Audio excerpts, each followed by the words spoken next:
Olá, boa noite, bem-vindos ao De Porta Aberta, o meu nome é Tânia. Olá, boa noite, bem-vindos de novo ao De Porta Aberta, o meu nome é Dina. Podemos começar, não é? Podemos. Então vá, hoje o tema é consciência fonológica. Portanto, já é um tema que está aqui a aflorar, vai batendo à porta dos outros episódios, mas hoje vamos falar sobre ele, não é? Sim. Então... Olha, eu gosto de começar a falar e pensar sobre consciência fonológica para não me desviar muito do que ela é, efetivamente, tendo presente o conceito de consciência em primeiro lugar. O que é consciência e depois a partir daí.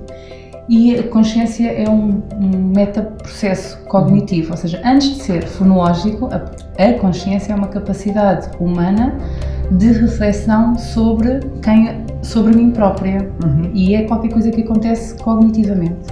Para mim isto é importante porque assim entendo que depende da cognição, ou seja, depende e vai sendo desenvolvida com o crescimento, com a minha capacidade cognitiva também. Portanto, eu não posso esperar que uma criança, um bebê, tenha uma capacidade muito grande de refletir sobre si próprio. Ele vai aprendendo isso e vai aprendendo e vai conseguindo refletir sobre o seu corpo, sobre tudo o que se passa internamente, sobre os seus sentimentos, sobre... Então, consciência, em primeiro lugar, é este processo. A consciência linguística, passando aqui mais para as nossas áreas, é então a capacidade de refletir, de pensar sobre este aspecto que é a linguística. E a consciência fonológica, sendo que a fonologia é um dos domínios da linguagem, será a capacidade de eu refletir explicitamente sobre todas as unidades fonológicas, não só o fonema, como a sílaba, o acento, todas as unidades fonológicas. E mais uma vez, se a consciência depende da cognição, a consciência fonológica também depende da cognição. Portanto, se eu tenho crianças muito pequeninas que ainda não têm a capacidade cognitiva de refletir sobre isto, estão presas muito no seu eu ainda, posso ter uma criança que consegue expressar, que consegue compreender, mas que ainda não consegue refletir sobre estas coisas que são produzidas ou que são compreendidas ou percepcionadas, não é? Se eu tenho uma criança mais velha, mas que tem um déficit cognitivo ou dificuldades ao nível cognitivo, convém que eu me lembre que a consciência depende também desta capacidade cognitiva e, portanto, eu posso vir a ter dificuldades de consciência fonológica que decorrem deste déficit intelectual ou cognitivo também. É importante também, portanto, isto para pensar no que é consciência e no que é que ela depende. E o que é esta reflexão, não é? Esta reflexão pode ser altamente explícita, como é o que nós estamos a fazer aqui, que é completamente explícita, e aqui até existe um nome que é a metalinguagem, mas ela pode ser é explícita a mesma, mas não tão formal ou mais intuitiva, porque a consciência fonológica, embora é explícita, ao contrário da compreensão e da expressão da linguagem que são implícitas, ela é também inata. É inato para nós enquanto seres humanos, começar a pensar sobre quem nós somos e sobre os nossos processos. É inato também falar ou pensar sobre e refletir sobre estas unidades. Mas quando somos mais crescidos somos capazes de o fazer mais formalmente e quando somos mais pequeninos fazemos de uma forma mais intuitiva, através de observações, de brincadeiras, quando as crianças começam a descobrir que a palavra rima com, que a palavra tem o mesmo som que, ou quando eu digo uma palavra errada e a criança diz, isso não é assim, ou quando elas fazem de propósito para imitar ou para falar à bebê, não é? Ou para provocar os pais e dizem uma pseudo-palavra, por exemplo, uma palavra que não existe e em vez de dizerem pato, dizem calapapate, por exemplo, estão aqui a tentar brincar com estas propriedades. E essa tentativa de brincar já é um nível explícito, em que não é só de uso, não é só eu sou capaz de produzir ou de usar, não é só de compreensão, eu já consigo manipular, já consigo brincar e mais tarde até vou ser capaz de julgar e até associar o nome, vou ser capaz de dividir as palavras em sílabas e até dizer quantas são. E então há vários níveis na consciência, há níveis de dificuldade e de explicitação da consciência linguística e da consciência fonológica começa muito precocemente com observações e com reparos. Ela é intuitiva, não se inicia apenas e só na entrada para a escola, que é qualquer coisa que nós às vezes temos como ideia. Ela começa muito antes e todas as unidades fonológicas se iniciam, sendo que aquela em que as crianças encontram mais resposta por parte dos adultos é às unidades silábicas também. Então parece que a sílaba é uma unidade que é mais facilmente alvo de reflexão por parte das crianças e de atividade, e pode ser intuitivo, mas também há muito mais resposta, ou seja, mais facilmente um adulto responde à sílaba, às rimas, os educadores de infância, à divisão silábica, do que respondem a uma pergunta como: olha que engraçado, vou pensar nos exemplos da brochura do PNEP, por exemplo.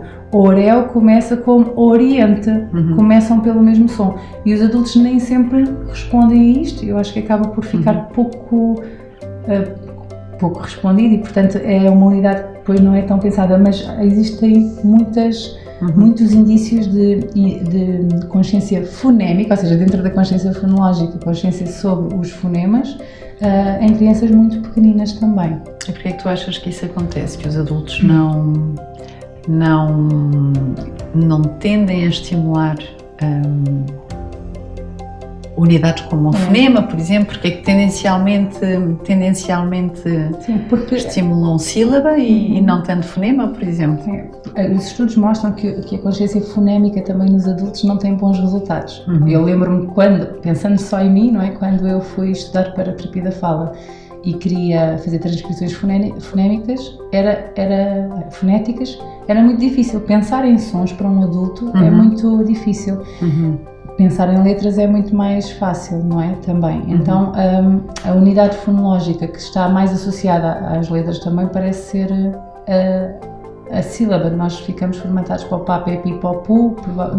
Este não será o único argumento. A sílaba parece de facto ter um papel mais intuitivo nos falantes da língua, mas o peso do conhecimento ortográfico também tem influência, não é? Sim, possivelmente também porque a ortografia tem uma relação, ou seja, o fonema obriga a uma reflexão mais de um para um, e a sílaba é assim um conjunto, não é?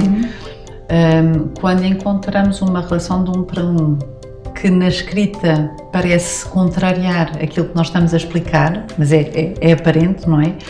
Talvez isto iniba um pouco o adulto de fazer esta reflexão, por exemplo, dizer que chuva começa com o mesmo som de xadrez, por exemplo, não é? Porque é estranho, não é? Parece que estamos a dizer uma coisa que não é verdade, não é?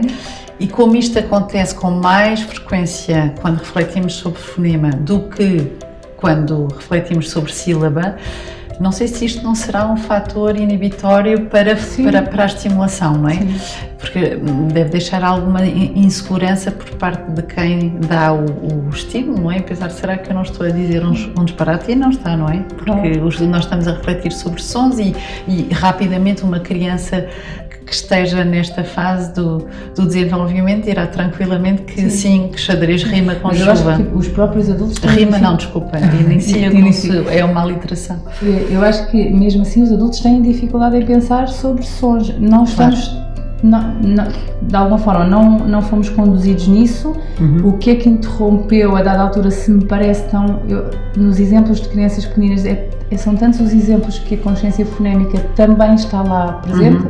Parece que a sílaba é de facto mais fácil e mais, talvez lá está por ser maior também, não é? Mais palpável, tem mais material e depois acaba por quebrar, mas que começa muito antes, é verdade, não é? O porquê de começar, nós sabemos que há efeitos de escolarização também. Muito. Aliás, a escolarização vem treinar isto, tanto é que os adultos não alfabetizados perdem esta competência. Ganham muito nos primeiros anos de escolarização porque são obrigados a pensar sobre isso. Mas não é, quem não foi alfabetizado acaba por não manter ativa esta competência e quem já o é acaba por abandonar a reflexão sobre sons, porque é muito mais fácil pensar sobre escrita do que pensar sobre sons. E o momento em que precisava de pensar sobre sons foi na fase em que estava a aprender a ler e a escrever. Depois de aprender a ler e a escrever, já não precisamos de de despender de tempo e de energia mental a pensar sobre isso, portanto passamos à frente.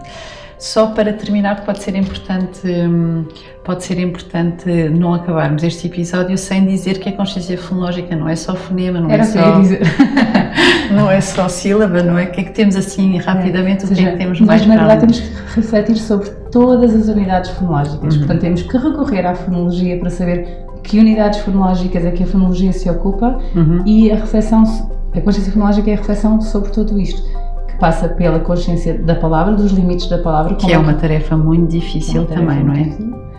Quais são as sílabas? Qual é a estrutura interna das sílabas? Quais são os fonemas? E no meio disto ainda tudo, quais são as unidades prosódicas? Ou seja, é tudo o que é da palavra para baixo. Sim, ou do sintagma intuacional, não é? Pronto, para baixo.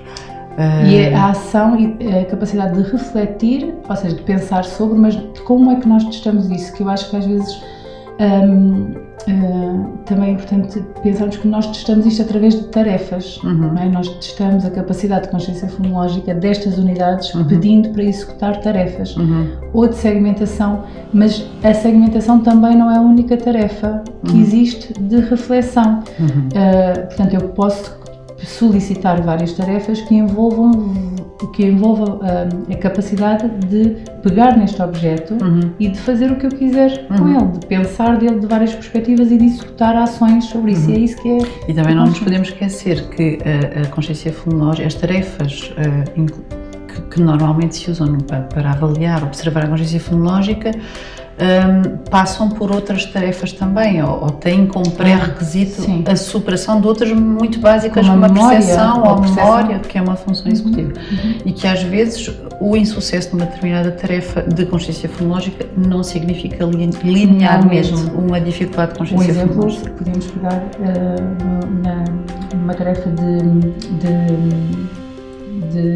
de síntese, não é? Silábica, de uma palavra, por exemplo, com 5 sílabas. A síntese é juntar, eu ouço uma sílaba, outra, por exemplo, ca, ra, cu, le, ta. Quem ouve tem que ser capaz de perceber, juntar isto no seu sistema e dizer que eu disse a palavra caracoleta. Que quem não sabe achará uma tarefa muito difícil, mas na fase emergente é muito fácil. É uma tarefa que requer muitas competências. Mas depende altamente de uma coisa que pode condicionar a tarefa, que é a memória.